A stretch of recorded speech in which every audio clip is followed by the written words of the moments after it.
Are sensitive knees keeping you from doing exercise that's on the floor or ground? I'm Janine from Win With Yoga, and I'm here to let you know it doesn't necessarily have to be that way. Today, I'm going to give you some options for some very popular yoga and really any fitness classes include these too. Give you some really simple options so you can work around sensitive knees and groundwork. So the first thing is really simple.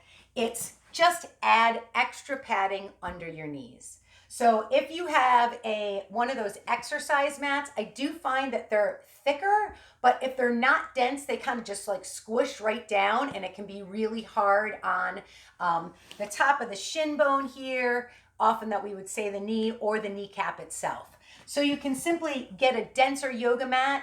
You could put 2 yoga mats down on the ground, or you can even do a yoga mat and fold another yoga mat up. So this is kind of a half yoga mat, but I just fold it in half, and then I can place my knees up on top of it so you have a little more padding. You can have the ability then to even make it thicker for yourself depending upon your situation. And if you're saying, well, I don't have an extra yoga mat, well, there's things you can use around the house, like it's simply a towel. So fold that in half, or even in half again. This is just a hand towel. And then you can place that underneath your knees. And one thing I've found with this is that sometimes if it's the bones of the shin, like right underneath the kneecap, that drive down into the floor, just depending upon the shape of your bones or your body, then it does help to place this on those bones and let the kneecap kind of float. And then the kneecap doesn't even touch the floor. So if you're getting that pushing in, that's one way that you can do that and get around it. And these are great because they can be disappearing props. You can make them thicker or you can make them thinner.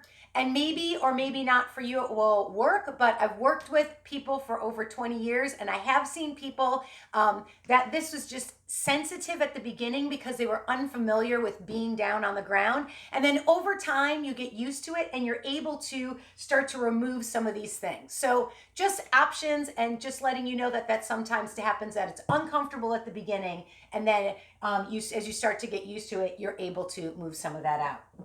But what I want to show you next is some of these really popular positions. So if you have your padding out, right, and you get your knees up on here, then you'll be able to be in this tabletop position, because this is one of the big ones we hear about.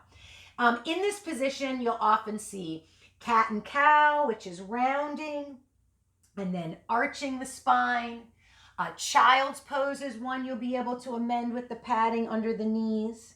And then also this one, which I call bird dog, where one leg goes back and one arm comes forward so that you have some padding there, right? Now, if this doesn't work, I'm going to show you how to do all of those 3 positions without being on your knees at all. So modification 1, add extra padding, really simple. Probably have some more stuff around the house. You can even use one of those gardening pads. That's a great one. Then if that doesn't work for you at all, if you can't be on your knees, and I know that's the case for some people, then you can just take this down onto your back and simply do child's pose. So we call this position egg, but this is basically the same shape. So you can get the benefits here. You can rock around, you can hug this in, you can do the knees wide, but now there's no pressure on the knees. So you can still benefit from that.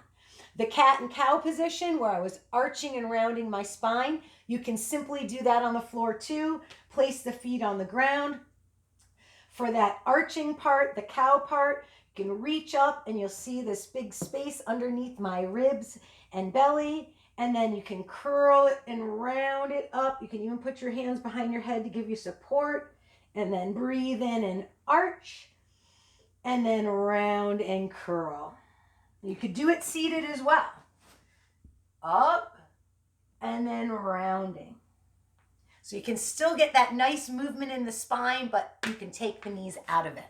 And then the last one is that bird dog one, which is really generally used as a core exercise. And just flip your table over. So now my back is on the floor. The knees have no pressure on them. And when one leg and one arm go out, you just simply mimic that movement and bring it back up. And then you could do the other way. and bring it back up. So you're going to get this core strengthening just like you were the other way, but now your knees aren't being pushed into the floor. And the only thing I would add on this is you just want to make sure as you do these that your back, see how my hand's coming through, your back isn't arching away from the floor. So you want to keep those abs engaged and keep the back down and only lower that leg as far as it can go and this arm as far as it can go, keeping this nice and secure into the ground. All right, so there you go. Some really, really simple ways to modify some very popular positions so that your knees don't take the brunt of it and you can continue to be on the floor and engage in your class.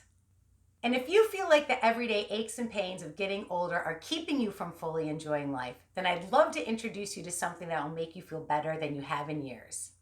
Fit and Flexible for Life is a program I created of 10-minute-a-day routines that you'll actually do, even if you're not limber or have previous injuries, that will fit into any lifestyle.